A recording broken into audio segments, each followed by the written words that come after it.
P Joy, Muraleedharan, പിന്നെ അടൂർ പ്രകാശ്. ഈ 3 പേരെ അറിയത്തില്ല. വേറെ വേറെ സ്ഥാനാർത്ഥികൾ ആരെയും അറിയോ? ഇവിടെ നമ്മള് SDPയിൽ ഇവിടെ ആരും ഇല്ല, ഇവിടെയും ആരും ഇല്ലല്ലോ. നമ്മളറിയാം.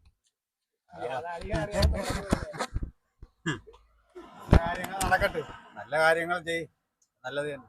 അപ്പൊ ഈ 3 സ്ഥാനാർത്ഥികളില് ഇവരെ നിങ്ങൾക്ക് നേരത്തെ അറിയാവോ? നമുക്ക് അവരെ അറിയാം, അറിയാവുന്നതാ. 3 പേരെ അറിയാവുന്ന ആൾക്കാരാണ്. അപ്പൊ ഇവര് ഈ 3 പേരും കഴിഞ്ഞ വർഷങ്ങളിൽ ചെയ്ത എന്തെങ്കിലും ഒരു നല്ല കാര്യം ഈ 3 പേരുടെ പറയാവോ? ചെയ്തിട്ടില്ല, നല്ല കാര്യങ്ങളെ ചെയ്തിട്ടുള്ളൂ. ജോയ് നല്ല കാര്യം ചെയ്തിട്ടുണ്ട്, അടൂർ പ്രകാശ് നല്ല കാര്യം ചെയ്തിട്ടുണ്ട്. ചെയ്തതന്നെ നല്ല കാര്യം അങ്ങനെ മൊത്തത്തിൽ പറയാതെ ഒരു കാര്യം ഒന്ന് പറയാൻ പറ്റുമോ അവർ ചെയ്ത്? എടുത്ത് പറയാൻ പറ്റത്തില്ല, ഒരു കാര്യമായിട്ട് എടുത്ത് പറയാൻ പറ്റത്തില്ല. ഒരുപാട് നല്ല കാര്യങ്ങൾ ചെയ്തിട്ടുണ്ട്. ഒരു കാര്യമായിട്ട് നമ്മൾ എങ്ങനെ എടുത്ത് പറയും? ഒരു കാര്യം ഏതെങ്കിലും എടുത്ത് പറയാൻ പറ്റും? ഓർമ്മയില് വരുന്ന എന്തെങ്കിലും? അടൂർ പ്രകാശ് നമ്മുടെ നാവായക്കുളത്ത് ES ഉദ്ഘാടനം ചെയ്തു.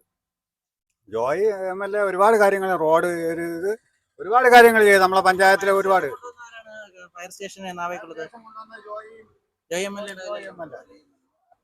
അതിൽ അടൂർ പ്രകാശും ഉണ്ട്. ജോയ് MLA അടൂർ പ്രകാശും ഉണ്ട്. ഇവര് രണ്ടുപേരും ജോയ് MLAയും അടൂർ പ്രകാശ് അണ്ണനും ഒക്കെ കുഴപ്പമില്ല. അവർ രണ്ടുപേരും ഒരേപോലെ അവർക്ക് കിട്ടിയ സമയങ്ങളിൽ അവർ കറക്റ്റ് കാര്യങ്ങൾ ചെയ്തിട്ടുണ്ട്. വിമർശിക്കാൻ വേണ്ടി ആണെങ്കിൽ ഒരുപാടുണ്ട്, പിന്നെ നല്ല കാര്യങ്ങളും ചെയ്തിട്ടുണ്ട്. നിങ്ങളിപ്പോ 2 പേരെ കുറിച്ച് പറയാം, മറ്റേ 3ാമത്തെ ഒരു സ്ഥാനാർത്ഥി ഉണ്ടല്ലോ, അവർക്ക് അവസരം കൊടുത്ത് കൂടെ നോക്കണം. അവർക്ക് അവസരം കൊടുത്താൽ പറയാൻ പറ്റൂല. അദ്ദേഹം ഇപ്പൊ ഓൾറെഡി ഒരു MP ആണ്. നമുക്ക് അതിനെപ്പറ്റി അറിയത്തില്ല. പുള്ളി എന്ത് ചെയ്തെന്ന് നമുക്ക് അറിയത്തില്ല. പുള്ളി മറ്റുള്ള 2 പേരുടെ കാര്യം നമുക്കറിയാം. MP മാത്രമല്ല, മോദിജിയുടെ ഗ്യാരണ്ടി ഉള്ള ആളാണ്. മാത്രമല്ല മന്ത്രി, വിദേശകാര്യ മന്ത്രിയായിരുന്നു. അപ്പൊ അദ്ദേഹം ഈ മണ്ഡലം ലക്ഷ്യമാക്കി കുറെ നാളായിട്ട് പ്രവർത്തിക്കുന്നെന്ന് പറയുന്നു. എന്തെങ്കിലും ഒരു നല്ല പ്രവർത്തനം ഇവിടെ അതിനെപ്പറ്റി എനിക്കറിയില്ല. അഭിപ്രായമുള്ളൂ, അവസരം കൊടുക്കണം. കാര്യം നമുക്ക് ഒരാള് അവസരം കൊടുക്കാതെ അവരെങ്ങനെയാണ്? അവർക്കും അവസരം കൊടുക്കുക, എല്ലാരും ഭരിക്കട്ടെ. അല്ല, ഇപ്പം 5 വർഷത്തിൽ കൂടുതലായിട്ട് മന്ത്രിയായിരുന്നു, MP ആയിരുന്നു. എന്നിട്ട് ഇവിടെ വേണ്ട ലോകത്ത് എവിടെയെങ്കിലും ഒരു നല്ല കാര്യം അദ്ദേഹം ചെയ്തതിനെ കുറിച്ച് നമുക്കൊന്ന് ഓർമ്മയുണ്ടോ? ഇല്ല, എന്റെ അറിവിലില്ല. എനിക്ക് അങ്ങനെ അറിവില്ല.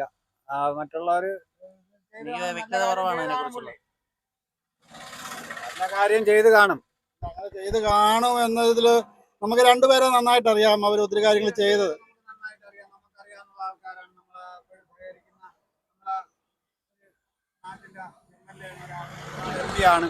നമ്മളെ നാട്ടിന്റെ MLA MP ആണ്. ഒരാള് MP, ഒരാൾ MLA. നല്ല കാര്യങ്ങൾ ചെയ്തിട്ടുള്ളതാണ് നമുക്കറിയാം. മറ്റുള്ള അഭിപ്രായം നമുക്കറിയത്തില്ല. അറിഞ്ഞുകൂടാത്ത കാര്യം നമ്മൾ പറയത്തുമില്ല. അപ്പൊ ഈ തെരഞ്ഞെടുപ്പില് ആർക്ക് ചാൻസ് കൊടുക്കണമെന്നുള്ളതാണ് നിങ്ങൾ എന്തെങ്കിലും ഒരു തീരുമാനം? അർഹതപ്പെട്ടവൻ ജയിക്കും, അർഹതപ്പെട്ടവൻ ജയിക്കും, അർഹതപ്പെട്ടവൻ ഭരിക്കും. അതാണ് അതിന്റെ കാര്യം. അത് തന്നെയാണ് പറയാനുള്ളത്. നിങ്ങളായിട്ട് എന്തെങ്കിലും ഒരു തീരുമാനത്തിൽ എത്തിയിട്ടുണ്ടോ? നമ്മൾ ഇന്ന ഒരാളിനെ വേണ്ടി പറഞ്ഞു കഴിഞ്ഞാൽ അത് പറയരുത്. കാര്യം വോട്ടെല്ലാവരുടെയും രഹസ്യമായിട്ടുള്ള അവകാശമാണ്. അപ്പം അത് ഞാൻ പരസ്യമാക്കുന്നതിന് തുല്യമായി പോകും. ഇപ്പോൾ ഞാൻ ഇന്ന ആള് ആണ് അടിപൊളി എന്ന് പറയുമ്പോഴത്തേക്ക് ഞാൻ ആളിന് വോട്ടിട്ടെന്നുള്ള രീതിയാണ്. അപ്പൊ അത് പലരും പറയാൻ മടിക്കുന്ന ഒരു കാര്യമാണ്. പറയുന്നതിന് മടിയൊന്നുമില്ല. ഇത് കേട്ടിട്ട് ഇനി എനിക്ക് വേണ്ടപ്പെട്ട ആൾക്കാർക്ക് ഒരു ക്ഷീണം വരണ്ട, അത്രേ ഉള്ളൂ. വോട്ടുണ്ട്, അത് ഇടും. ഇടാൻ പറ്റുകയാണെങ്കിൽ വോട്ടിടും. അല്ല, പണ്ട് തൊട്ട് നമുക്ക് ഇങ്ങനെ ഈ അഭിപ്രായം പറയുന്നതിനെ കുറിച്ച് ഒരു പേടിയുണ്ടോ? അതിപ്പോ അതോ ഈ അടുത്ത കാലത്തായിട്ടാണോ നമുക്ക് ഈ അഭിപ്രായങ്ങൾ പറയുന്നതിൽ നമുക്കൊരു പേടി വരുന്നത്? നമ്മൾ പറഞ്ഞു കഴിഞ്ഞാൽ നമ്മളെ അങ്ങനെ ഭയപ്പെടേണ്ട കാര്യമില്ല. ഭയപ്പെടുന്ന ദൈവത്തിനെ മാത്രമേ ഭയപ്പെടാവൂ. ദൈവം പടച്ച പടപ്പുകളെ ഭയപ്പെടേണ്ട കാര്യമില്ല.